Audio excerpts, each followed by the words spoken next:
마태복음 예수님의 기도 오늘 10번째입니다. 마태복음 10장 9장 18절에서 34절까지인데요. 앞부분에 27절부터 34절까지 말씀 읽겠습니다. 같이 읽을까요? 시작. 예수께서 거기에서 떠나가실새 두 맹인이 따라오며 소리질러 이르되 다윗의 자손이여 우리를 불쌍히 여기소서 하더니 예수께서 집에 들어가시매 맹인들이 그에게 나오거늘 예수께서 이르시되 내가 능히 이를 할 줄을 이에 예수께서 그들의 눈을 만지시며 이르시되 너희 믿음대로 되라 하시니 그 눈들이 밝아진지라. 예수께서 엄히 경고하시되 삼가 아무에게도 알리지 말라 하셨으니 그들이 나가서 예수의 소문을 그 온 땅에 퍼뜨리니라. 그들이 나아갈 때 귀신 들려 말 못하는 사람을 예수께 데려오니 귀신이 쫓겨나고 말 못하는 사람이 말하거늘 무리가 놀랍게 여겨 이르되 이스라엘 가운데서 이런 일을 본 일이 없다 하되 그가 귀신의 왕을 의지하여 귀신을 쫓아낸다 하더라. 아멘. 아멘. 예수님의 기도 10번째 믿음의 치유 기도입니다. 사실 우리가 이것을 몇 번씩 반복해서 지금 동일한 말씀을 듣고 또 제사장 기도에 계속 반복해서 이 말씀을 읊조리면서 하가하면서 계속 말씀의 깊이를 더 좀 파고 있는 상황이죠.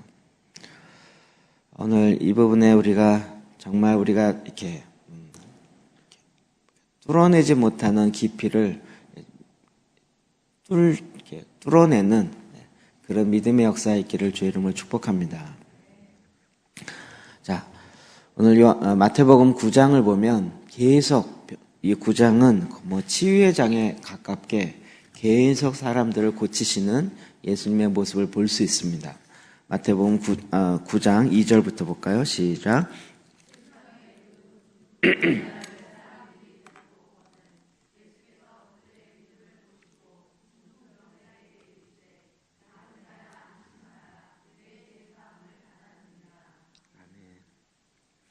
이건 예수님께서 병든 자를 고친 대표적인 사건이죠. 사람들이 많이 몰려있는 가운데서 이 역사가 일어났기 때문에 이건 오늘날로 얘기하면 완전 치유 집회 같은 분위기죠.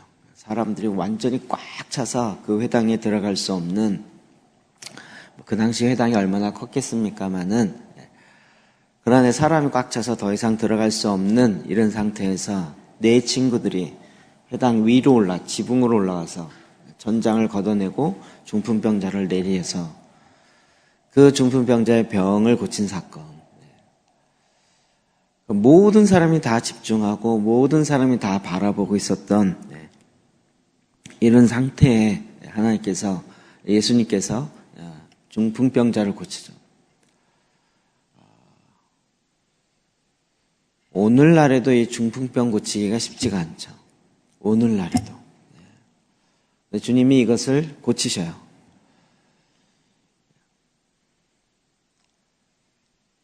제가 이거를 예로 들어야 되는지 실제로 해야 되는지가 이제 제가 헷갈려서 그러는데, 오늘날 중풍병자가 고쳐지면 어떤 일이 일어날 것 같습니까? 인간적으로 생각해 보세요. 어느 교회 갔더니 중풍병자가 고쳐졌대. 그러면 어떤 일이 일어날 것 같으세요? 상상이 가세요? 한국에 있는 모든 중풍병 걸리시면 다 모이지 않을까요? 다 모이지 않겠어요? 우리 막 좋은 것만 생각할 수 있을지 모르지만 중풍병으로 정말 힘들어 하시는 분들은 얼마나 이게 고통스럽겠냐고요. 그러면 그런 소문이 요만큼 조금이라도 난다 그러면 진짜 무슨 지푸라기도 잡는 그 심정으로 가지 않겠냐고요. 저는 이게 진짜 놀랍다는 걸 알게 됐었어요. 전에 한번 이야기했지만 제가 전에 교회에서 이제 송기철 장로님 초청 집회를 할 때 그때 그 분위기를 대부분 사람이 거의 몰랐어요. 그 교회에서는.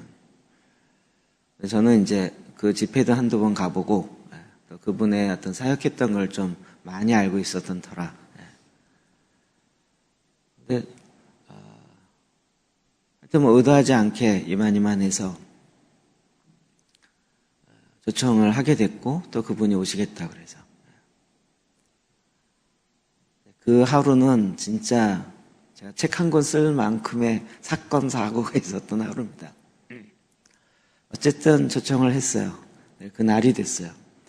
그 교회는 이제 금요일이 아니고 목요일 날 양성 집회를 하니까 목요일 날 딱 그걸 담당하는 목사님이 있었는데 제가 아무리 생각해도 그렇게 모이는 그 장소가 800석이었나요? 거기가? 1200석이었나요? 큰스폴이 꽉 차면 한 1000명 들어가는 홀인데 제가 아무리 생각해도 여기 넘칠 것 같아요. 그래서 이제 얘기를 했죠.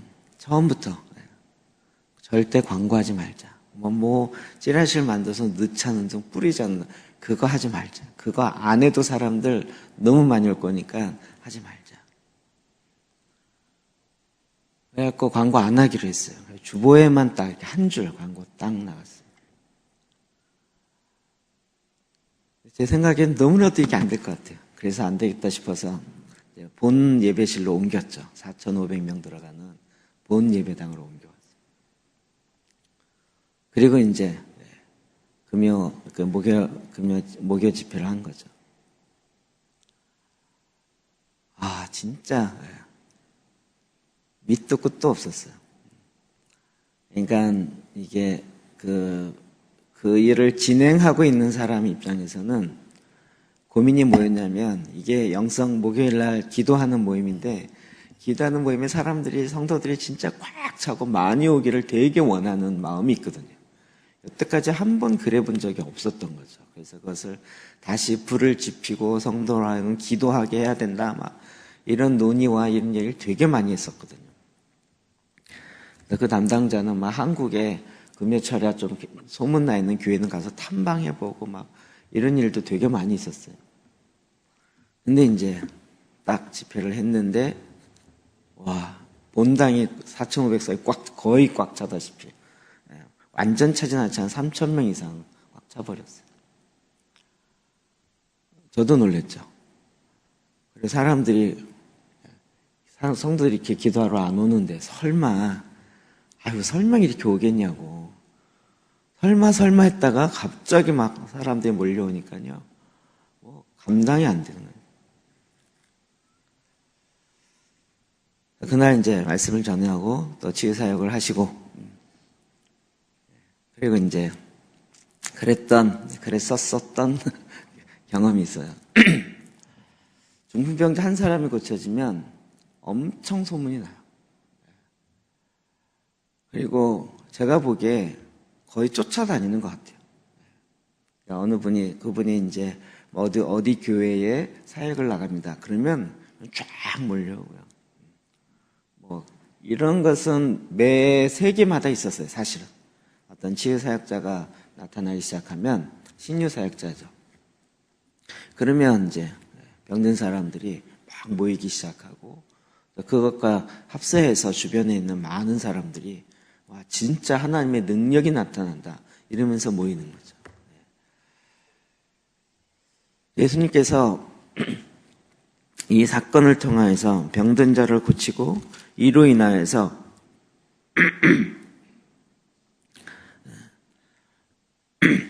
진짜 많은 사건이 일어나는 거죠. 자, 그 다음에 그 9장 중에 또 보시면 쭉 넘어가서 18장에 보면 18절 한 관리의 딸과 관련되어서 있었던 한 관리의 딸과 예수님의 옷을 만진 사건이 나옵니다. 자, 18절 먼저 읽어봅시다. 시작.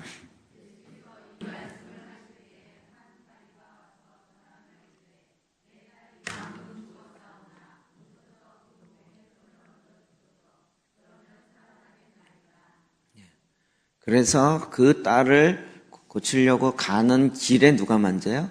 18년 동안 병들어서 혈루증 앓았던, 12해 동안, 12년 동안 혈루증 앓았던 여인이 옷가를 만지죠. 옷자락. 그게 옷자락이 아니고 뭐라 그랬죠? 찌찌트라고 하는 기도 쇼를 할 때 쓰고 그 끝에 있는 길게 이렇게 따내린 거죠. 유대인들 복장 보면 여기다 이렇게 혁대에 있는 그쪽에다가 쭉 이렇게 따내리는 것인데 보통 찌찌트라 그러거든요.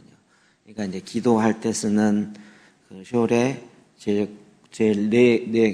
그게 이제 약간 여자들 스카프처럼 이렇게 길쭉해요. 거기를 딱 잡은 거죠. 그래서 그 12년 동안 혈루병 걸린 여인이 고쳐져요. 이것도 되게 멋있는 장면이고 드라마틱하죠. 예수님이 누가 내 옷을 만졌냐 할 때 제자들이 뭐라 그래요? 짜증내죠. 아니, 사람들이 이렇게 몰려있는데 너도 나도 밀려갖고 막 이러고 있는데 누가 만졌냐고 얘기하면 진짜 요즘 얘기로 예수님 제정신이십니까? 약간 이런 분위기로 막 예수님 오히려 핀잔하는. 아니라 내 몸에서 능력이 나갔느니라. 그리고 얘기할 때 이제 그 여인이 와서 자초지종을 이야기하죠.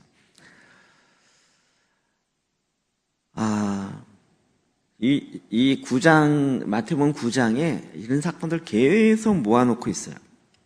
또 20장이요. 곧 여인이요. 시작. 12해 동안이나 혈루증으로 앓은 여자가 예수의 뒤로 와서 그 겉옷가를 만지니. 아멘.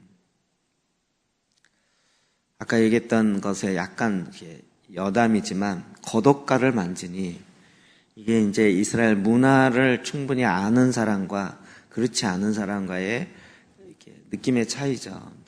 겉옷을 만졌다 해서 우리 이제 겉옷 만졌다 이 생각 많이 했잖아요. 성경을 이게 복합적이라는 건 늘 생각하셔야 돼요. 복음의 내용, 복음의 본질은 비본질적인 문화에 담겨져서 전달돼요. 이해되시죠? 우리 막 절대 복음, 온전한 복음, 십자가 복음, 막 순수한 복음 엄청 강조 많이 하죠. 그래서 그 복음으로 돌아가자. 그 얘기는 뭐냐면 가짜 복음, 반쪽짜리 복음, 값싼 은혜의 복음 이런 것으로 가지 말고 진짜 복음으로 돌아가자 이렇게 얘기하는 건데 그 얘기가 참 이렇게 의미는 알겠어요. 의미는 100% 알겠고 100% 동감해요. 근데 그게 참 말처럼 쉽지 않은 것은 그 순수한 100% 복음은 항상 그 시대에 담고 있는 문화의 옷에 담겨져서 움직여요. 그렇죠? 사람에게 들어와서 사람이 움직여지지 복음이 무슨 죄송한 표현인데 귀신처럼 이 다니면서 나를 믿어라 이렇게 다니진 않는다고요. 그 시대의 문화에 담겨져. 그러니까 성경도 그런 거예요. 구약도 그렇고 신약도 그렇고 그 시대의 문화 가운데 담겨져요. 그러니까 이제 우리가 다른 시대, 다른 문화에 살고 있는 사람이 그 말씀을 볼 때에는 이게 어디까지가 문화이고 어디까지가 복음인지를 잘 구분해야죠. 그래서 우리가 순수한 복음, 100% 온전한 복음을 얻기 위해서 우리도 그 기도쇼를 쓸 거예요. 우리도 그렇게 해야 능력이 나타나고 그 옷가를 만져야 이렇게 가면 이게 진짜 이렇게 제대로 기본적인 상식 자체가 이해되지 않는 거예요. 근데 우리 한국 기독교는 그런 문화가 있어요. 말씀이 잘 이해하고 잘 해석해야 되는데 말씀이 하나님의 영감으로 기록되어진 하나님의 온전한 100% 온전한 하나님의 말씀입니다. 저도 100% 동의해요. 근데 그렇게 기록된 하나님의 말씀이라 1.1에게도 틀림이 없죠. 그러니까 겉옷가를 만졌다 이 얘기 틀리지 않죠. 근데 그 겉옷이라는 게 뭘 의미하는지는 그 당시에 문화 안에 그게 어떤 옷이었는지를 알아야 된다는 거죠. 그러니까 우리도 그래서 그런 능력의 겉옷을 입자 이러면 이게 골치 아파지는 거예요. 물론 의미를 풀 수는 있죠. 예수 그리스도의 옷 입고 뭐 이러면서 풀어낼 수는 있지만,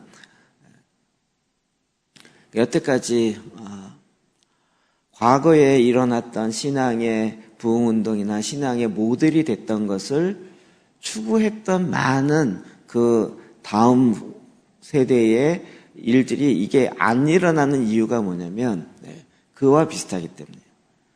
진짜 제 신대원 다닐 때는 그 당시 유명했던 건 청교도 운동을 다시 이어봤잖아요. 청교도 운동. 좋죠. 청교도 운동. 1500년, 1700년대에 진짜 기독교 박해가 있을 때 신앙 때문에 나라를 떠나야 돼. 신앙 때문에. 그래서 믿음을 포기하지 않고 그리고 그 신앙을 지키기 위해서 그들이 얼마나 핍박 가운데서 그냥 오늘날 이건 핍박도 아닌 거예요. 잡으면 죽음이에요. 공개 처형이고 공개 사형이에요. 그런 가운데서 신앙을 지키기 위해서 성경을 읽고 경건서적을 읽고 자녀를 하나님 주신 대로 낳고 그러면서 굉장히 진짜 그 시대에 신앙을 일으키는 핵심적인 일을 했죠. 청교도주의.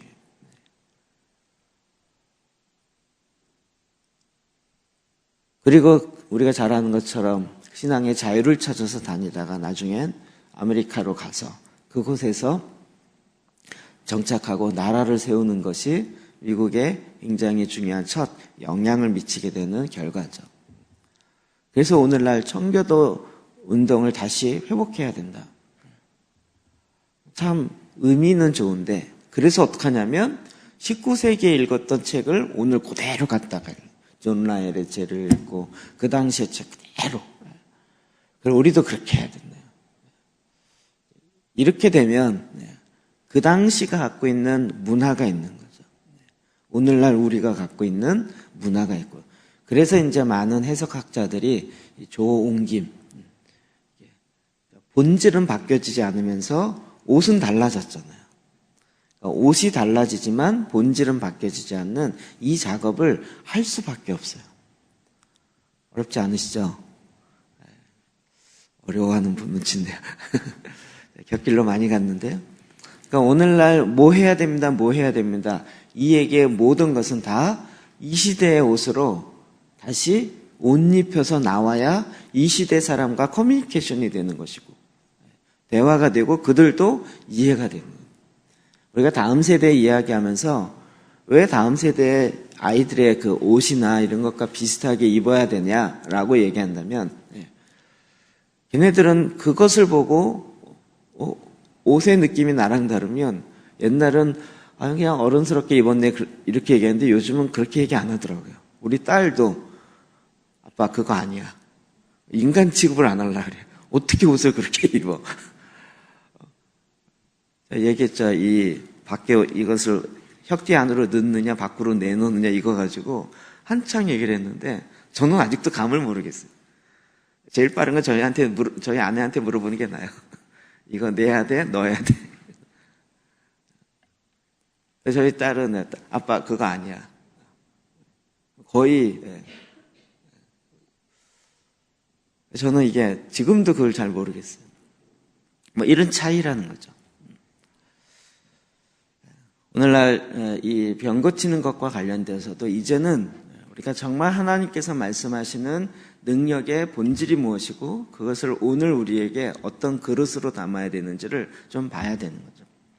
자, 그래서 이제 12년 동안 혈루병 앓은 여인을 고치시고 또 그 관리의 딸을 또 살리시죠. 그러고 이제 나오는데 27절이요. 27절. 읽어봅시다. 시작.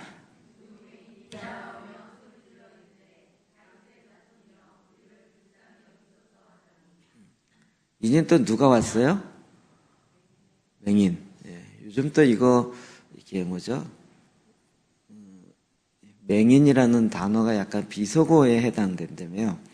그래서 시각 장애자 이렇게 얘기해야 된다 그러더라고요. 뭐 필요하면 그렇게 얘기할 수 있다고 생각드려요. 시각 장애자.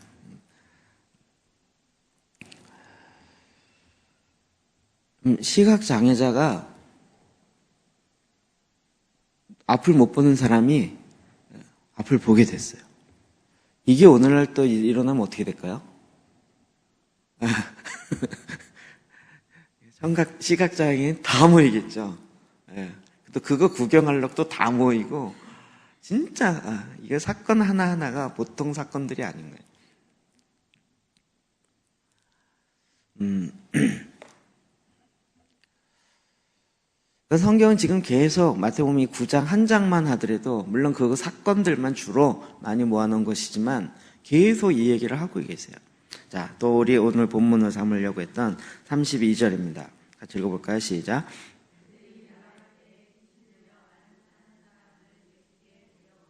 예, 그들이 누굴까요? 두 맹인들, 두 시각장애인이 나아갈 때 귀신들 이제는 또 뭐예요? 말 못하는 사람. 말 못하는 사람은 요즘 언어로 뭐라 그래야 되나요? 옛날 벙어리라 그랬는데 이걸 요즘 의학 용어로는 뭐라 그러나요? 네? 언어장애. 그렇죠, 언어장애. 이런 걸 잘 알아야 돼요. 진짜 언어장애도 많잖아요. 그러니까 이제는 어떤 분위기인지 아시겠죠? 그냥 병이란 병은 처음에는 중풍병자 고치신데 막 중풍병자만 보이다가 이제는 병을 못 고치는 것이 없대. 이렇게 되니까 어떻게 돼요? 모든 각색 병이 있으신 분이 그냥 다 모이기 시작하는 거예요. 자, 35절 봅시다. 시작.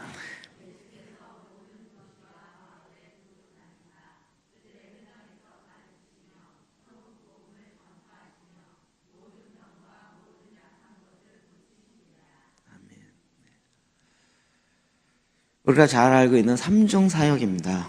예수께서 모든 도시와 마을에 두루 다니사 그들의 회당에서 가르치시는 티칭 사역을 하셨고, 또 천국 복음을 전파하시며, 이건 선포예요, 선포. 하나님의 나라를 선포하는 사역을 하셨고, 세 번째로는 모든 병과 모든 약한 것을 고치시니라. 그럼 예수님께서 이렇게 사역하셨으면 우리도 예수님이 하시는 일도 할 것이요, 그보다 더 큰 일도 해야 된다는 것을 이제는 동의는 되시죠. 할 수 있느냐는 이차적인 문제고, 동의는 되시죠. 예수님께는 하셨고 난 아니야. 이렇게 도망갈 수 없다는 거는 아시겠죠? 아멘이시죠? 전에는 와, 예수님 진짜 능력 많이 있어. 나 그런 예수 믿는 게 너무 좋아. 막 신이 나고 이러다가 이게 갑자기 패러다임이 바뀌어지면 예수님이 그런 거 하면 할수록 약간 부담이 오죠. 예수님이 하신 일도 할 것이고 그보다 더 큰 일도 해야 된다라는 이걸 아는 순간, 또 예수님은 온전한 인자로 우리의 사람의 모델이 되셔서 결국 이 모든 일들이 다 우리와 관련돼요. 그리고 우리가 이제는 하나하나 보면서 사탄이 어떻게 이것을 왜곡시켜 놨는지도 조금씩 파악이 되시죠. 회당에서 가르치셨어요. 티칭 사역을 했어요. 근데 여러분 그 커리큘럼 다시 좀 기억해 보세요. 굉장히 중요한 거예요. 왜죠? 가르쳤는데 어떻게 가르쳤겠냐고요. 전달만 한 게 아니라 전수도 했다라는 거죠. 무슨 말인지 이해되시나요? 네. 내용만, 지식만 알려준 건 전달인데 그가 실제로 그걸 살 수 있도록 전수해 줬다는 거예요. 날 따라, 나 봐라, 나처럼 해라, 이렇게. 그러니까 오늘날 제자훈련과 오늘날 이런 가르치는 사역들의 굉장히 중요한 건 티칭만 해서는 안 되고요. 나처럼 살아야 돼, 이게 돼야 됩니다. 근데 나처럼 살아야 돼 말하기 무섭죠. 근데 너무 부족한 게 많고 너무 허물이 많은데 어떻게 나처럼 살아라고 말할 수 있을까? 이거 자체가 다 지금 학교 시스템으로 이렇게 쭉 가기 때문에. 우리나라로 얘기하면 이게 도제 시스템이라고 그러죠. 직업할 때 그 비법을 잘 전수 안 해주잖아요. 그래서 정말 자기의 제자에게만 딱 그 비법을 알려주는 그래서 그 제자 삼고 그 스승과 제자, 이걸 이제 도제 관계라 하죠. 오늘날 이제 이 제자 훈련이나 또 말씀을 가르쳐야 되는 이 상황 속에 볼 때 대부분 다 기존에 갖고 있는 학교 시스템만 갖고 온 거죠. 그래서 이렇게 전달만 하면 된다는 거예요. 지식을 전달하면 그 지식을 아는 것이 힘이기 때문에 그것을 알면 사람이 바뀔다는 거예요. 이거 충격이었는데 여러분도 다 아시겠죠? 아는 것이 힘이라는 것이 성경 어디에 나올까요? 이게 성경에 나오는 줄 믿는 사람이 되게 많아요. 여러분 다 아시죠? 모든 교회 다니는 사람도 이거 되게 많이 이야기해요. 아는 것이 힘이라고. 아는 것이 힘 아니라는 거 아시죠? 그럼 뭐가 힘일까요? 그렇죠. 여호와를 경외하는 것이 힘이고 모든 지혜의 근본인 거죠. 이렇게 싹 바꿔놓는 거예요. 이게 교육학의 신앙이라 그랬죠. 철학이고 그들의 믿음이야. 인간은 몰라서 그렇지 알면은 유토피아를 만들 수 있다라는. 그 잘못된 방법을 갖고 계속 가르치고 계속 배우려고 했기 때문에 결국은 하나님 원하신 자리에 못 들어갔다는. 그래서 우리가 이것을 이해하고 삶으로 살아내는 게 얼마나 이게 중요하고 사실은 혁명적인 거예요. 저희가 지금 DNA 하는 거 있죠. 그냥 한 분을 이렇게 함께 해서 기도재단 함께 나누고 요거 그냥 간략하게 이렇게 끝나지 않는 거예요. 진짜 예수님이 우리에게 하라고 하셨던 일을 하게 하는 거예요. 아멘이시죠? 노멘이시네요. 그러니까 이 제자 훈련에서 한 사람 한 사람 양육하는 거를 내가 잘 못하니까 목사님이 싹 모아다가 그런 DNA 훈련 학교 이런 거 만드셔서 그걸 목사님이 하십시오. 그러면 훨씬 좋지 않을까요? 뭐라 하죠? 진짜 원조가 하십시오. 뭐 이런 느낌으로. 근데 그게 성경적인 방법이 아니라고요. 하나님 원하셨던 방법이 아니라고요. 그러려면 예수님도 대형 집회 맨날 하시죠. 진짜 1,000명씩, 3,000명씩 그 큰 광장에 모여갖고 하고 1차 나가고 2부 나가고 3부 나가고 이렇게 하셨겠죠. 주님은 그렇게 하신 게 아니었어요. 계속 이 사건과 관련되어서는 제자들과 같이 맞물려서 가요. 두 번째로는 천국 복음을 전파하셨어요. 제가 오늘 요거 3개만 갖고 다시 좀 이렇게 더 풀어서 하려고 그러다가 너무 이렇게 주제를 벗어나는 것 같아서. 두 번째로는 천국 복음을 전파하셨다. 앞에는 가르치셨다는 거예요. 티칭하셨다는 거예요. 전파하셨다는 건 약간 오늘날 그냥 전도했다 이 개념보다는 선포하셨다라는 개념이 많아요. 이해되시죠? 그래서 여러분 우리가 이제 옛날 분들이 그렇게 많이 말씀하시죠. 목사님 오늘 나오셔서 하나님의 말씀을 전하겠습니다. 이렇게 얘기하시는 분도 있고 선포하시겠습니다. 이런 분도 있고 이렇게 사회자가 따로 있을 때 예배 시간에 그게 이제 어떤 것의 차이냐라는 거예요. 하나님의 말씀을 하나님의 복음을 전파하는 거랑 선포하는 것의 차이예요. 아까 이게 또 비슷합니다. 그리고 이건 또 우리가 갖고 있는 굉장히 핵심적인 DNA죠. 선포의 DNA. 이게 이제 히브리어로는 이게 일반 교육학에는 없는 건데요. 기독교 교육학에 굉장히 중요하게 이야기하는 거예요. 디다케와 케리그마의 차이라는 거예요. 왜 이렇게 어렵게 얘기하죠? 보통 가르치다라는 것은 디다케인가? 요즘 오래간만에 썼더니 헷갈리네요. 그런데 기독교 교육의 핵심은요, 선포하는 것이 원래 유대교 안에 들어가 있어요. 계속 그 말씀을 그에게 선포해 주는 거예요. 선포해줘요. 그가 깨달았느냐 못 깨달았느냐 상관없어요. 가르칠 때는 계속 그가 이해하는 걸 물어봐야 되잖아요. 그러니까 우리가 말하다가도 이해했어 내 말 무슨 뜻인지 깨달았어 이해해? 이렇게 자꾸 확인하잖아요. 근데 선포라는 개념은 이해와 상관없어요. 이것도 이제 조금 무슨 뜻인지 의미를 이해되시겠죠? 또 제가 이해된다고 또 얘기하네. 하나님의 말씀이 선포되는 거예요. 선포되는 거예요. 제가 지난번 얘기했던 말씀으로 선포하라라는 책의 내용을 제가 어제 이렇게 쭉 보니까 데릭 프린스 목사님이 쓴 것을 번역해서 나왔던데 그분이 아예 영상도 저도 봤거든요. 그러니까 설교하기 전에 목사님 나오셔서 사모님이랑 같이 성경 암송한 걸 그냥 이렇게 선포해요. 우리처럼 선포하는 게 아니고 암송한 거를 이렇게 체크하듯이 이렇게 얘기하세요. 떠듬떠듬.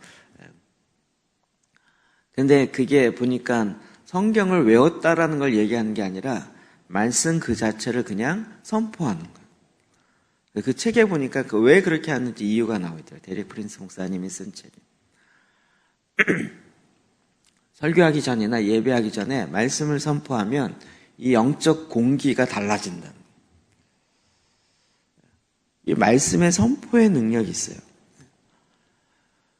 그러니까 우리는 자꾸 이해적 차원에서 이야기하는데 사실은 하나님의 말씀 그 자체의 능력이 있기 때문에 이것을 바로 믿고 그 말씀을 선포할 때 그 말씀의 실제가 나타나는 거죠.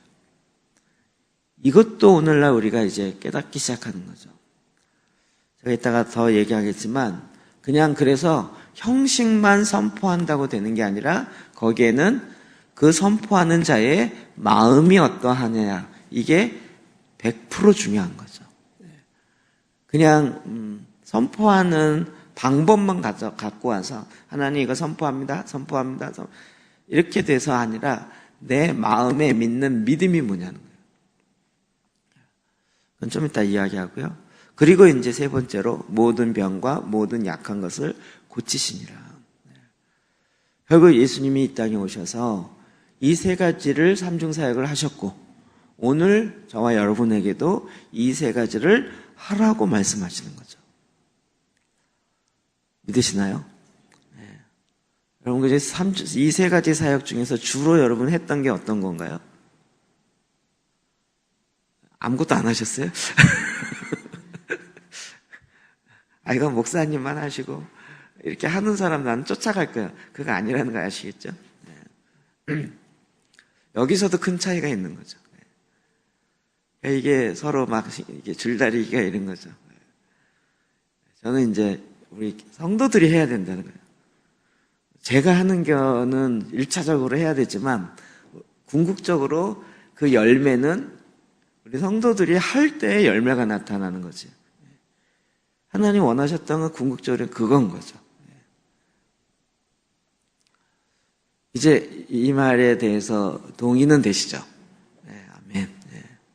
이제 여러분도 하시기를 주의 이름으로 축복합니다. 이건 또 아멘 안 하시네. 막 진짜 시키니까 이제는 안 하시는 거죠. 네. 그래도 또 할 겁니다. 해야 됩니다. 우리는 내가 이 땅에서 어떻게 내가 주님의 나라의 일꾼으로 일할 수 있느냐. 나는 뭐 신학교도 안 나왔고 뭐도 안 하고 자꾸 이런 식의 생각을 하는데 이건 다 이후에 오늘날 우리가 갖고 있는 잘못되어진 전제들이라는 거예요. 예수님은 이미 제자들을 그 당시에 갈릴리 중심에 갈릴리라 그러면 이쪽 이스라엘 그 예루살렘 중심이 아니고 그 위쪽에 갈릴리 중심에 그곳에서 주님이 거의 제자들을 그쪽에서 불러서 그들을 통해서 이걸 훈련하시고 그들을 통하여 이 복음이 증거되게 하시고 하나님의 나라가 선포되게 하시는 이 일들을 제자들을 통해서 행하신 거죠. 그럼 이건 예수님의 전략뿐만 아니라 우리가 오늘날 지금 구약 보니까 하나님의 전략이었던 거 이해되시죠? 쉐마의 핵심이 뭐예요? 들으라 이스라엘아. 그래서 저는 맨날 쉐마 들으라 이스라엘아 요거 앞부분만 했었는데 그 한 절 끝나고 그 다음이 뭐죠? 너는 이것을 어떻게 해요? 너희 자녀에게 부지런히 가르쳐. 이게 뭐예요? 제자 훈련하라는 거죠. 자녀들을 그렇게 해서 주님도 하나님도 아시는 거죠. 아브라함과 언약을 맺었지만 그 언약이 실제 이루어지는 것은 누구를 통해요? 그의 자녀들이죠. 가나안 땅을 주겠다라고 언약하셨어요. 그래서 아브라함에게 그 가나안 땅을 다 준 게 아니고 뭘 통해서요? 그의 후손들, 바로 밑에도 아니고 한창 뒤에 자녀들을 통해서 이룰 거예요. 그러니까 이 언약의 내용이 계속 내려가야 돼요. 그 후손까지요. 그러니까 이게 어떻게 하면 내려가게 해야 할 것인가를 하나님이 명하신 거죠. 굉장히 중요한 거죠. 그러니까 우리는 이걸 놓쳐버렸던 거죠. 그냥 우리 때에 당대에 하면 된다 이렇게 생각했는데 반대로요. 우리가 갖는 소망, 이 다음 세대와 관련돼서 오늘날 무슨 키워드처럼 일어나고 있는데 그 다음 세대를 일으키는 것은 다음 세대만을 위함이 아니에요. 기존에 있는 세대를 위함이기도 해요. 그냥 우리는 다음 세대도 일으키는 거기에 관심 있어 이 얘기가 아니고요. 기존 세대가 해야 될 가장 큰 사명 중에 하나가 다음 세대에게 이거를 전수하는 거예요. 전달하는 거예요. 그걸 놓치면 안 되는 거죠. 이런 부분에 우리가 상당히 교육학에 속아서 안 하고 있었고 놓쳐버리고 있었던 거죠.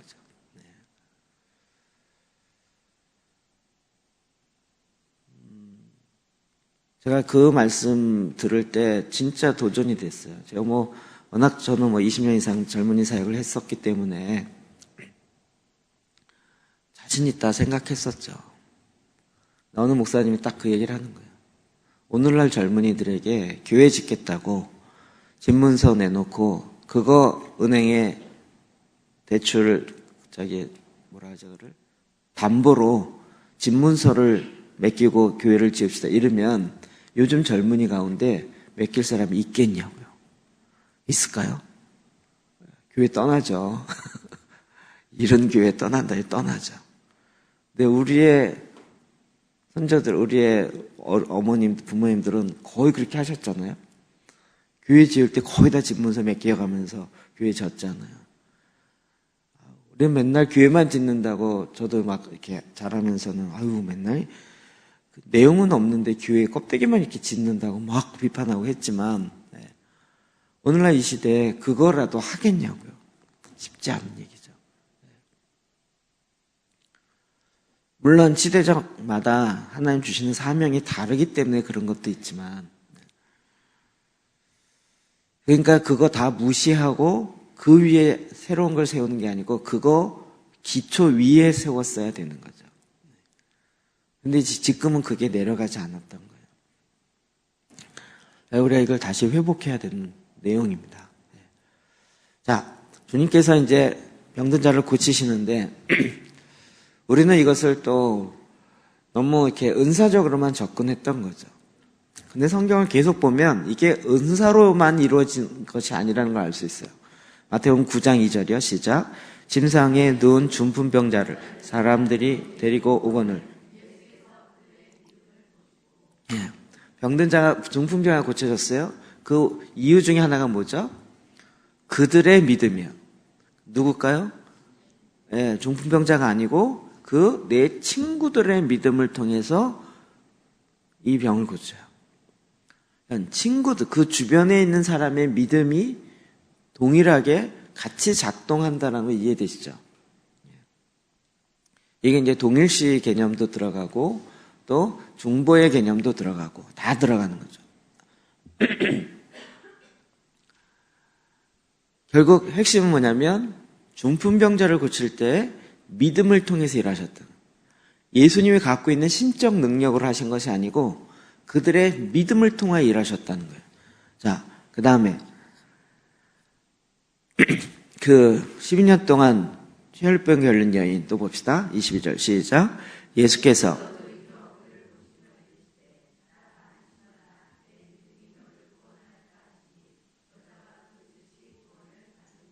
아멘.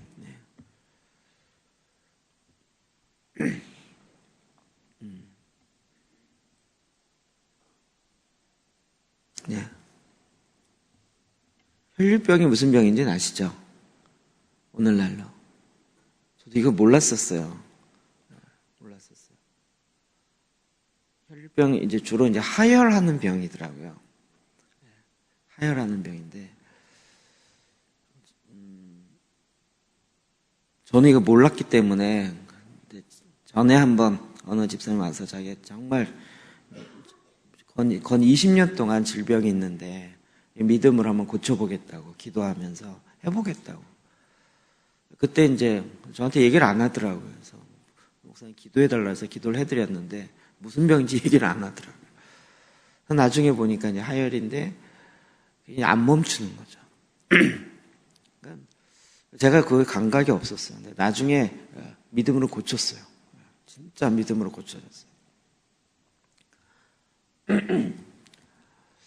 그분의 고침 받고 나서 그분의 그동안 있었던 이렇게 힘듦, 어려움을 조금 이렇게 슬쩍슬쩍 얘기하는데, 진짜 힘들었겠더라고요. 저는 막 상상이 안 가는, 그런데 말도 하기 어려운 그런데 진짜 이게 고침을 받았어요. 그러니까 믿음으로 기도하고 막 금식했는데도 안 났어요. 나중에 그게 뭐 10년 이상 그 병원 약을 먹고 있었는데요. 막판에는 어떻게 했냐면 약을 쓰레기통에 버렸어요. 병원에서 타온 약을 쓰레기통에 버리고 내가 오직 주님이 주신 이 말씀으로 하나님의 역사를 내 삶 속에 보리라라는 그 믿음으로 약 봉지를 아예 다 버려버렸어요. 그리고 나서 나중에 깨끗이 고침을 받았어요. 이 일도 보면 따라 안심하라. 뭐가 너를 구원하였다고요? 내 믿음이 너를 구원하였다. 누구의 믿음이요? 이 여인의 믿음이요. 예수님의 믿음이 아니고 여인의 믿음이요. 이 고쳐진 사건을 계속 보면 이렇게 나요. 아까 시각장애인 29절 시작. 이에 예수께서 그들의 눈을 만지시며 이르시되 너희 믿음대로. 눈을 만지시면서 내가 하나님의 아들로 명하노니 눈은 생길지어다 이렇게 한 게 아니었고 그들의 너희 믿음대로 되라. 너희 믿음대로 되라. 이렇게 얘기하죠. 23절. 자, 읽어봅시다. 시작. 예수께서 이르시되 할 수 있거든이 무슨 말이냐. 믿는 자에게. 그 자기 딸이 죽었을 때 그 아버지가 했던 얘기에 대해서 예수님이 얘기하는 거죠. 할 수 있거든이 무엇이냐. 믿는 자에게 능치 못할 일이 없다. 계속 지금 병 고치는 사건과 관련돼서 마태가 계속 기록해 놓는 핵심이 있는 거죠. 믿음에 대해서 이야기하고 있는 거죠. 마가복음 10장 51절 52절 봅시다. 시작. 예수께서 말씀하여 이르시되 내게 무엇을 주하여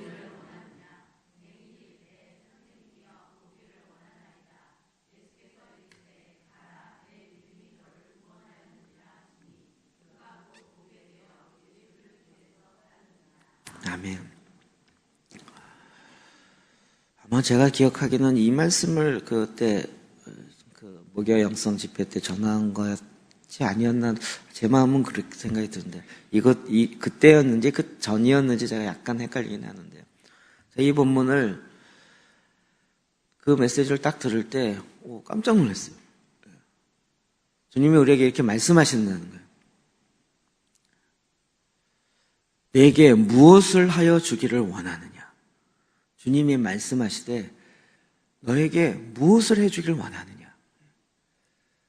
주님이 지금도 이렇게 얘기하신다. 예수님이 내가 너에게 무엇 해주기를 원하느냐. 그때 여러분 뭐라고 대답하겠습니까? 제가 그 말씀을 딱 받고 난 뭐라고 대답할까? 하나님, 주님 날 뭘 해주세요. 근데 떠오르는 게 없더라고요. 주님이 너 뭘 원하냐 그러면 돈을 이건 아닌 것 같은데 뭘 원하지? 뭐 이렇게 떠오르는 몇 가지가 있는데 우리 자녀를 이것도 아닌 것 같은데 또 떠오르는 몇 가지가 있는데 그건 다 아니더라고요. 제 머릿속에 벌써 다 아니라는 답이 탁탁탁 나오는. 내가 너에게 무엇하여 주길 원하느냐? 라고 할 때 정확하게 내가 하나님께 원하는 게 무엇인지를 정확하게 말할 줄 알아야 된다. 이 맹인이, 시각장애인이 선생이여 보기를 원하나이다. 농담입니다. 저 같으면 여기다 하나 더 붙인다 그러겠죠. 주여, 내가 보기를 원할 뿐만 아니라 부자 되기도 원합니다. 하나 더 붙여가지고. 근데 진짜 그의 마음에 갖고 있는 순수한 소망, 순수한 마음을 이야기한 거죠. 그랬더니 예수님 뭐라고 하셨어요? 예수께서 이르시되 가라, 내 믿음이 너를 구원하였느니라. 너의 믿음이 너를 구원하였느니라. 제가 지난번 종복기도학교 하면서 그 얘기했던 거 기억나시는지 모르겠지만, 우리가 병 고치는 일에 저도 대부분 신유에 병 고치는 은사로 고친다 이렇게만 생각했었어요. 그런데 그 병 고치는 은사가 아니어도 병은 고쳐지더라고요. 이거를 저도 받아들이기 참 어려웠어요. 나는 병 고치는 은사가 저에게 없어요. 저에게 없어요. 그래 본 적이 없어요. 뭐 기도해갖고 병든 사람이 나와본 적이 없어요. 이건 나와 관련 없어. 늘 이렇게 생각한 거죠. 근데 이게 은사가 있느냐 없느냐의 문제가 1차적으로 아니에요. 이건 믿음으로 말미암은 거예요. 그러니까 모든 믿는 자에게 이런 표적이 따른다라고 얘기하는 것과 같이 모든 주님을 믿는 자들에게 동일하게 그 믿음의 역사죠. 그러면 문제는 어떤 믿음이냐는 거예요. 어떤 믿음. 내가 장님이었는데 눈을 못 보는 시각장애인이었는데 이게 고쳐질 거라는 믿음이에요. 이 믿음 갖기가 쉽겠냐고요. 자기의 경험으로 봤을 때 눈 고쳐보려고 이렇게 나름대로 했겠죠. 아니면 아예 포기하고 살든지. 그런데 어떤 유대인 청년이 병을 많이 고친대. 이 소문을 듣고 그러면 그가 나도 고칠 수 있을 거야. 이 믿음이 갖기가 그렇게 쉽지 않은 거죠. 중요한 건 여러분 그 믿음의 원리에 의해서 움직여지기 시작한. 아까 얘기했던 선포. 우리가 그냥 요즘 선포 기도한다 그래서 하나님 이 말씀이 이루어질 걸 선포합니다. 그 선포도요 믿음의 원리 위에서 작동하기 시작합니다. 내가 믿음이 없는데 그냥 말로만 선포합니다, 선포합니다, 선포합니다. 그래서 말씀이 능력이 있으니까 말씀이 알아서 역사하시겠지. 나는 선포만 할 거야. 이렇게 해갖고는 하나님의 역사가 이루어지지 않습니다. 마음이 중요한데 이 마음에, 나의 마음에 그 말씀을 믿는, 그러니까 그 말씀이 진짜 하나님의 말씀이다라고 믿는 그런 문자주의적인 믿음이 아니고 하나님 이 말씀에 있는 역사가 이 시간, 오늘, 현재 여기에서도 동일하게 일어날 것에 대한 그 믿음이요. 그 믿음의 역사가 함께 일어나요. 여러분 이제 치유사역을 이렇게 병든 자를 위해서 기도하다 보면 나중에 헷갈리는 부분이 뭐냐면 누구는 병이 낫는데 누구는 안 나요. 이게 손만 얹으면 다 나으면 정말 좋을 것 같아요. 근데 어떨 땐 낫는데 어떨 땐 안 나요. 이게 도대체 무슨 차이일까? 이게 그러면 내가 막 성령이 충만하면 낫고 내가 성령이 충만하지 않으면 안 낫나? 이게 막 헷갈려요. 이게 도대체 이게 도대체 무슨 차이일까? 이런 것 때문에 고민하게 되죠. 진짜 희한한 것 중에 하나는 막 이렇게 병든 사람, 아픈 사람이 막 너무 귀찮게 쫓아오면 내가 믿음으로 기도한 게 아니고 막 너무 귀찮으니까 알았어 예수 이름으로 하나니 날 지어다 아멘 자 기도했어요. 자 빨리 가세요. 이러고 기도를 끝냈어요. 그런데 나중에 나았대요. 그러면 약간 내가 짜증나는 거예요. 어떤 분은 가서 진짜 내가 지극정성으로 마음을 하나님 낫게 주시옵소서. 정말 속된 말로 막 10분 이상 막 이렇게 막 눌러대고 했는데도 그런데도 보니까 안 났어요. 근데 이건 무슨 차이지? 라고 고민하게 돼요. 무슨 차이일까요? 예, 믿음의 차이예요. 진짜 뭐 세게 기도 표현이 너무 재밌네. 목사님 저 좀 세게 기도해 주세요. 그런 얘기 많이 하잖아. 목사님 좀 세게 기도해 주세요. 기도할 때 세게 기도해 줘야 돼요.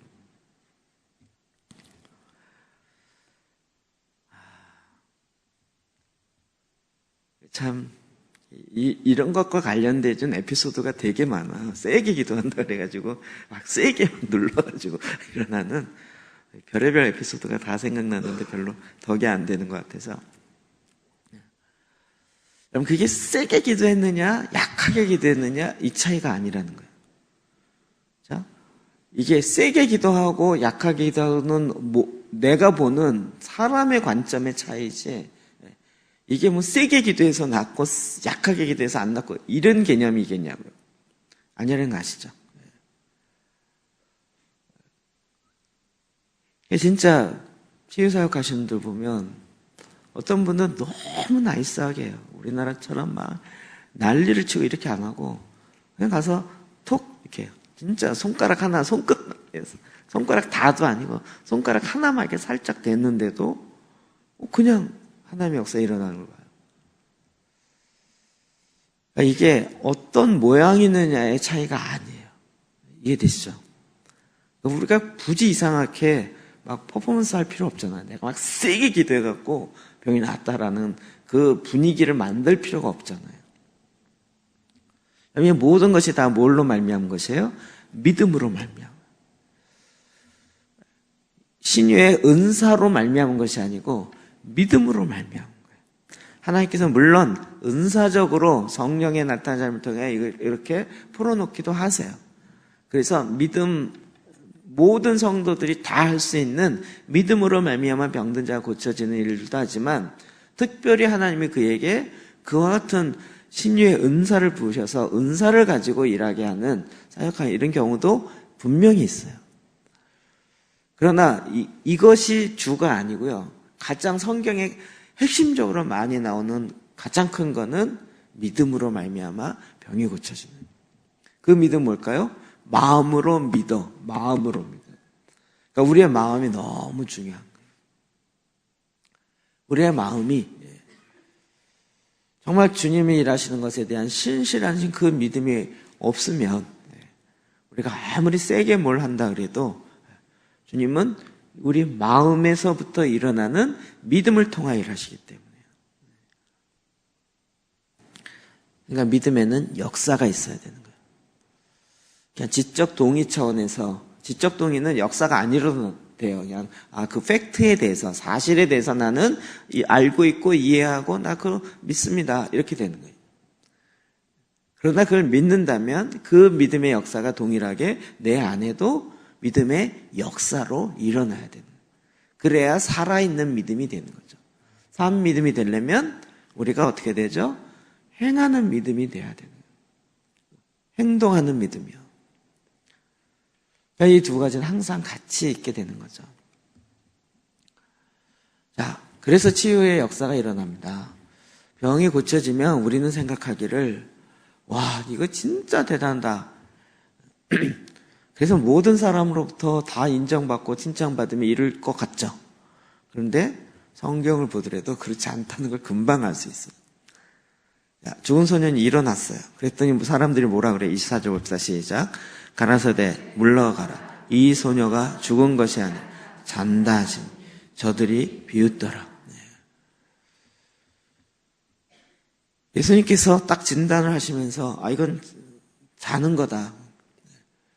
그리고 하나님이 일하신다. 이럴 때 사람들의 반응이 아멘으로 하지 않아요. 비웃어요. 비웃어요. 이런 가운데서 비웃는 가운데서 이런 일들을 하는 게 또 쉽지가 않아요. 예를 들면 안 믿는 가정인데 누가 아파요. 기도하는 가운데 하나님은 그런 마음을 주셨어요. 내가 오늘 가서 같이 기도하기 원합니다. 기도할 때 하나님이 고쳐주실 거예요. 그러면 사람들이 아멘 아멘 그래도 그래 주셨으면 좋을 것 같은데 대부분 친척들은 뭐라 그러죠? 웃기지 마, 하지 마. 웬 또 돌팔이에 와갖고 이상한 이렇게 반응한단 말이에요. 그럴 때 내가 괜히 기도한다 그랬다가 병이 고쳐지지 않으면 나 창피한 건 그만이지만 하나님 영광 가릴까 봐 안 하잖아요. 대부분 그렇지 않을까요? 하나님의 영광을 가릴까 봐 내가 하나님의 일을 높이지는 못할 망정 하나님의 이름에 욕되게 하면 안 되지. 그래서 안 할래. 이렇게 쉽게 가는 거예요. 사람들이 비웃는 분위기 속에서는 안 하겠다라는 거죠. 그러면 이렇게 될 때요, 소문이 계속 퍼져가요. 오늘날도 동일해요. 오늘날도요. 31절. 실제 어떻게 됐습니까? 저희가 나가서 예수의 소문을 그 온 땅에 전파해요. 자기의 질병이 진짜 못 고칠 질병이 고쳐지는데 가만히 있겠냐고요. 예수님이 소문내지 말아라 그래도 오히려 막 가서 온 땅에 전파해요. 온 땅에. 본인도 신나겠지만 그걸 듣는 사람은 또 궁금하겠잖아요. 34절.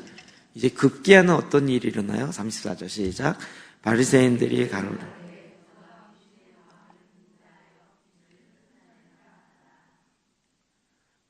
아까 뭐죠? 말 못하는 귀신, 말 못하는 귀신에 의해서 쫓아냈더니 말을 하게 됐어요.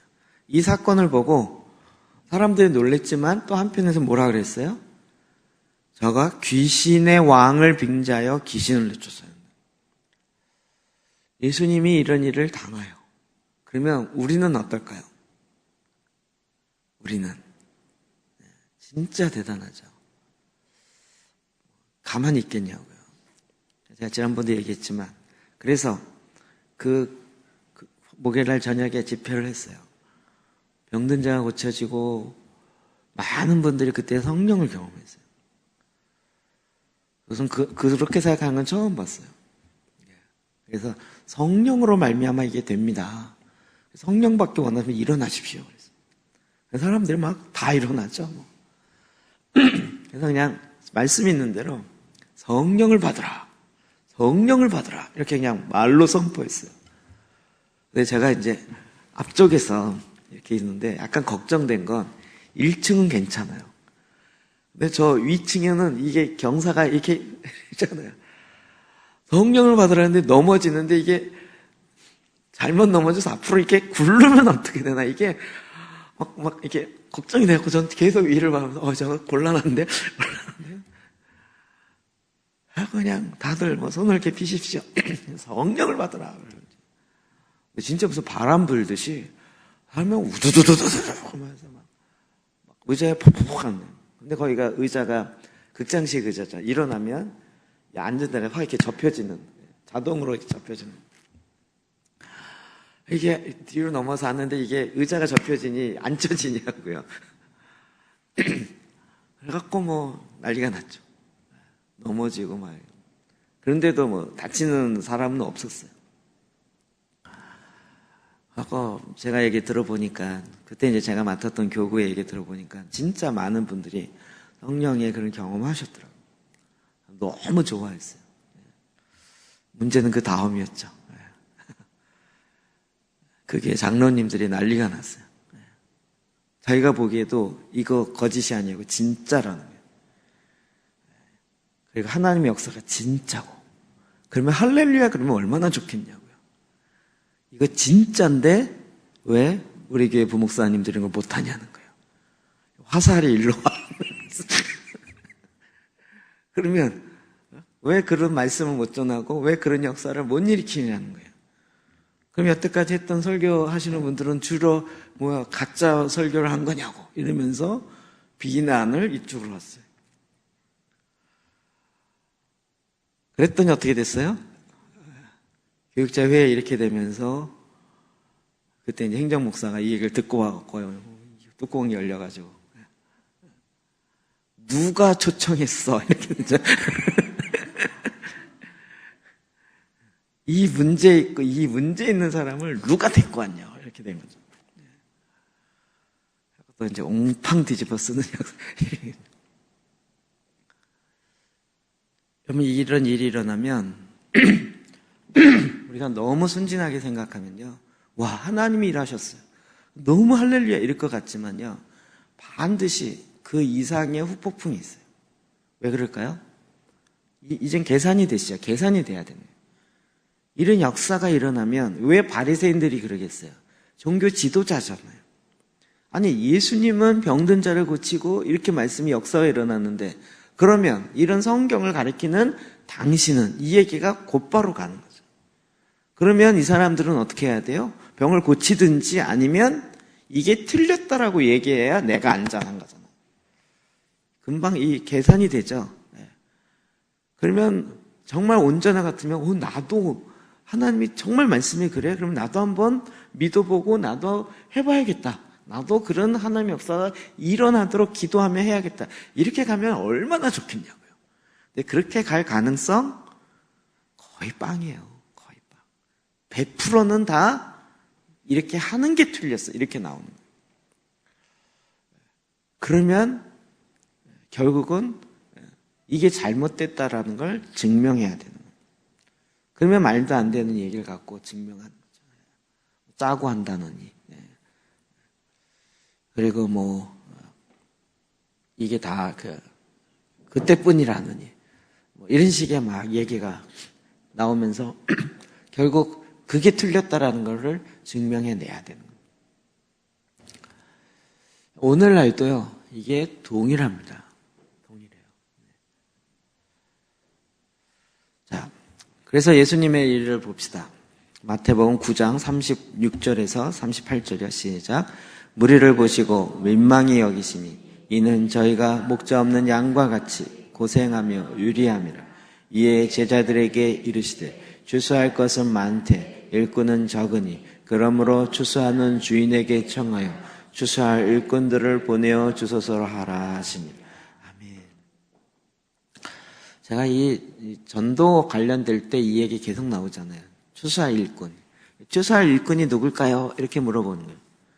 추수하는 사람이죠. 그러는데 그 전도 세미나에서는 추수할 일꾼 대부분 새가족이라는 거예요. 새가족. 새가족이 추수할 일꾼이다. 그래서 그래? 그래서 그냥 또 이렇게 또 약간 어떨 때 또 순진해갖고 그렇게 또 믿었어요. 근데 이 성경 말씀을 주로 이렇게 볼 때 과연 추수하는 일꾼이 누굴까에 대해서 성경에 정확하게 딱 짚지 않으니까, 그런데 분위기를 보십시오. 제자들에게 이르되 추수할 것은 많되 일꾼이 적다는 거예요. 지금 계속 병을 고치고 이 사건이 계속 일어나는 거잖아요. 귀신을 내어 쫓음으로 이런 또 이렇게 말하게 되고. 그럼 지금 또 마태복음 9장이잖아요. 10장에 이제 제자들을 파송하는, 선정하고 파장하는 이 장면이 나오죠. 그러면 결국 추수할 일꾼 누굴까요? 실제로 예수님이 하셨던 것과 같은 사역을 하는 사람들을 나와야겠죠. 제자들이겠죠. 그리고 그 병을 고침을 받은 사람들도 주님을 따르겠죠. 주님을 따르는 자가 그냥 믿는 자와 믿고 가만히 있는 사람과 주님을 실제적으로 따라다니는, 쫓아다니는 제자들과는 좀 다르죠. 그들에 의해서 각 도시와 각 마을에 주님은 또 파송했고 12명, 70명 퍼져나갔다는 걸 우리 잘 알죠. 그러면 추수할 일꾼은 제가 보기에 신천지에 추수할 추수꾼 이 얘기 아니고 정말 예수님이 하시는 일도 나도 할 것이요 그보다 더 큰 일도 하리라는 예수님의 제자들과 같이 동일하게 이 마음을 가지고 예수님이 하셨던 방법으로, 예수님이 하셨던 그 믿음의 역사로 나도 그 앞에 순종하여 나아가는 거죠. 난 선교 훈련 안 받았는데 어떻게 가요? 아니요. 선교 훈련 아니고요. 하나님이 그 가운데 일하셔서 역사하시는 동일한 역사예요. 지난 주일날 저희가 남자들 전체 모임을 했잖아요. 얘기하기가 좀 그런데 그중에 한 분이 진짜 이 새벽기도재단 단체 카톡에 글을 올릴 만한 상황이 아니었어요. 그런데 이제 올리기 시작하더니 지금도 계속 올리세요. 그래갖고 그 부인 되시는 집사님이 너무 기뻐갖고 내 삶의 기적이다 이래갖고 밥을 한번 샀어요. 전체. 이분이 인도에 출장을 갔어요. 옛날 같았으면 전혀 그런 생각이 안 들었는데 인도에 가도 카톡은 되잖아요. 인도에 출장 가서도 카톡을 할 수 있는 거예요. 그래서 계속. 그런데 전에 같았으면 그런 거 생각도 안 들어오고 그냥 그랬을 텐데 거기가 도마의 무덤이 있는 그 지역인 거예요. 그리고 거기에 도마의 무덤 중에 손가락 하나 있어요. 옛날에 콘스탄티니에서 기독교가 공인되고 나서 그때부터 이제 성물, 거룩한, 그래서 그런 것들 막 찾아다니고, 그래서 막 특히 뼈 같은 경우는요, 막 훔쳐가고 그랬어요. 지금도 그래서, 마가의 유골은 어디 있어요? 베니스에 있어요. 이탈리아. 그걸, 이집트에 알렉산더 그쪽에 있었던 마가의 유골을요, 몰래 훔쳐다가 그게 진짜 있는지 없는지 아직도 서로 확인을 안 해요. 이런 일들이요. 그러니까 이게 성물, 캐톨릭은 성물 굉장히 중요시 여기잖아요. 그러니까 막 서로 그거 자체에 뭐가 있다 그래가지고요. 그 의미도 우리가 좀 다르게 해석돼야 될 문제가 많이 있어요. 예수님의 제자들이 그와 같이 예수님이 하신 것처럼 이제는 어떻게 가요? 인도 땅끝까지 가요. 그래서 그곳에서 복음을 전하다가 그곳에서 죽어요. 인도에 도마에 무덤이 있고 도마 기념 교회가 있어요. 그래서 그 집사님 거길 갔더라고요. 옛날 같으면 안 갈 사람인데 갔어요. 그리고 그 도시에 전체가 보이는 높은 전망대 같은 것을 데려가서 거기에서 그 지역을 위해서 기도했다는 거예요. 우와, 밥 한 번 더 사야 될 것 같아요.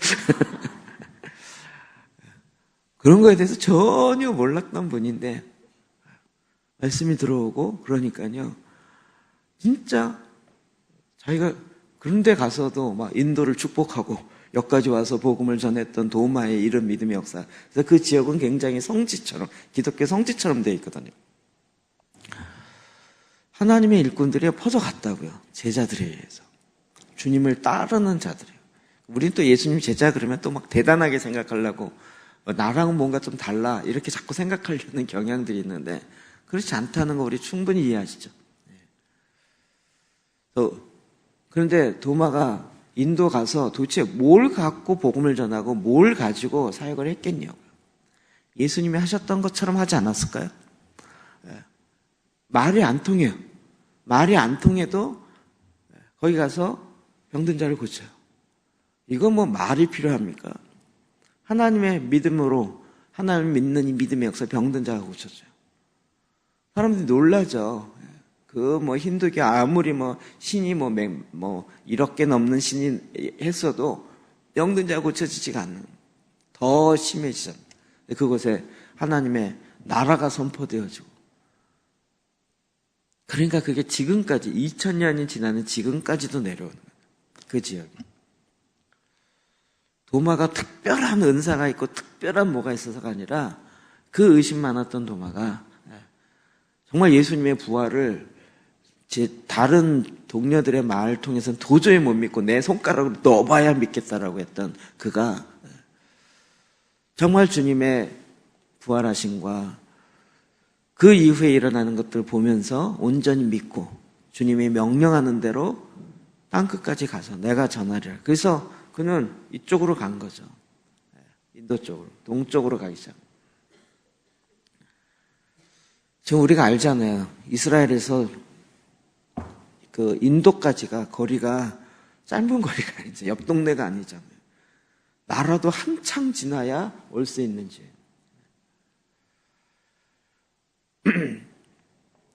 추수할 일꾼은 제가 보기에 이 예수님이 하시는 것을 온전히 믿고 나도 그 예수님과 같이 살겠다라고 하는 주님을 따르는 자들이라고 저는 믿어요. 저와 여러분이 다죠. 저와 여러분 다.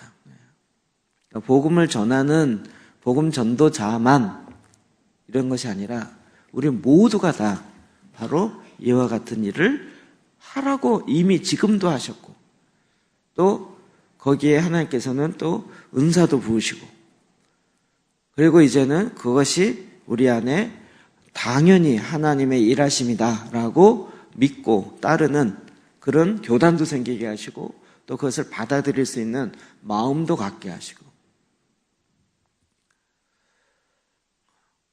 희한하게도 기독교가 공인되고 나서 중세의 암흑기로 들어가면서 중세의 암흑기에 이런 역사가 일어나면 귀신에 들렸다 그랬어요.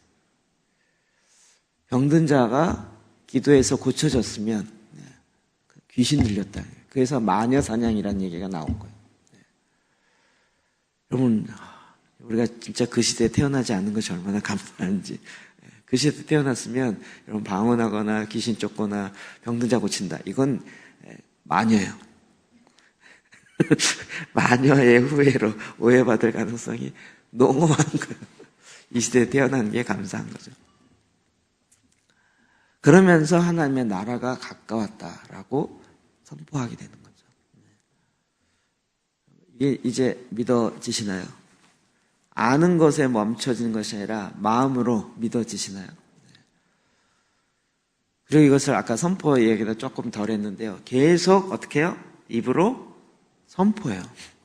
깨달음을 주기 위해서 아니라 그 말씀이 마음에 심겨지도록, 마음에 새겨지도록, 마음에 아예 새겨지도록. 새기려면 그게 돌에다가 정으로 글을 파는 것 같아요.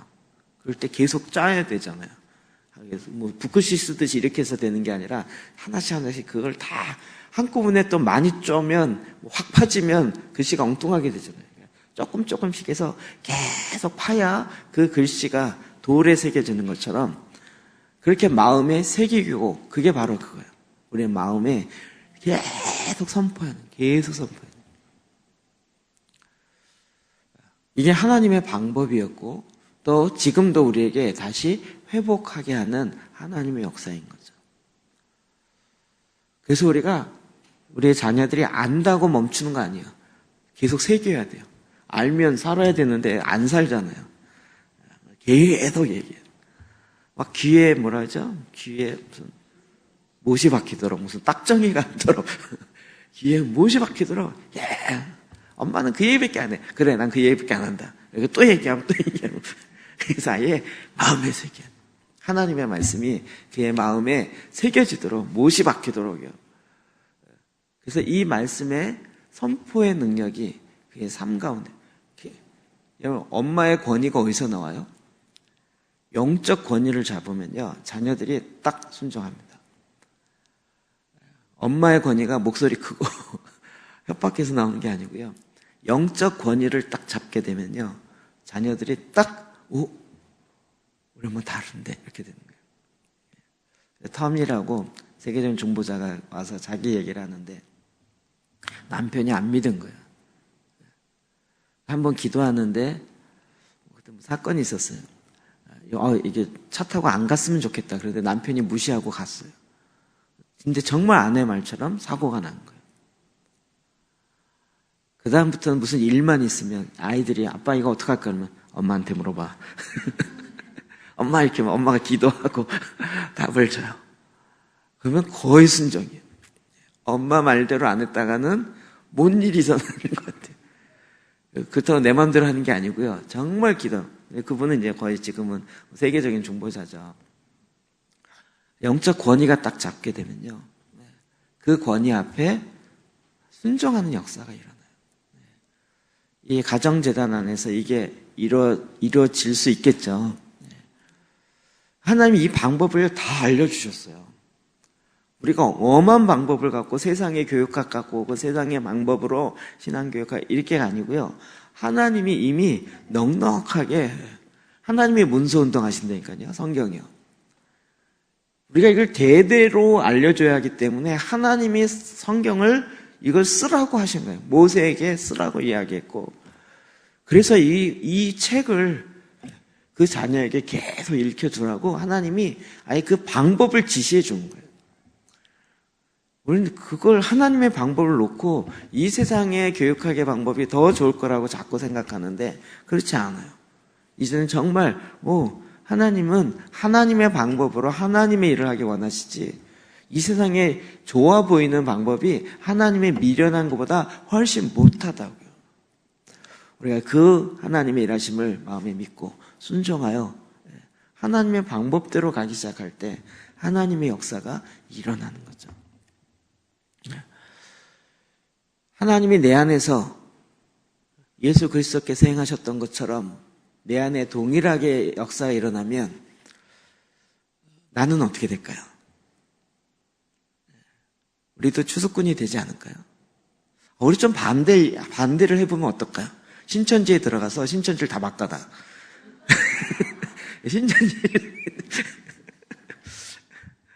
이렇게 신천지가요, 아무나 못 들여보내요. 걔들 다 점검하고 예배 시간에도 이렇게 등록된 사람만 들어갈 수 있게 다 얼마나 이게 심한지 몰라요. 거기 들어가서 그걸 확 바꿔놓는. 그래서 거꾸로 우리가 진짜 하나님의 추수꾼이 되어서 교회를 바꾸는 게 아니라 신천지를 확 바꿔놓는 이런 역사가 있어야 되지 않을까요? 하나님이 지금도 저와 여러분 가운데서 하나님의 일하심은 오늘 현재적으로 여기에서 일어날 수 있습니다. 일어납니다. 믿음의 역사를 행동하는 믿음, 살아있는 믿음, 그리고 이걸 통해서 말씀에 있는 것과 같이 이렇게 예수님께서 많은 일을 행하신 것처럼 우리도 이 땅에서 많은 하나님의 원하심의 사역들을 감당하며 나아가시기를 주의 이름으로 축복합니다.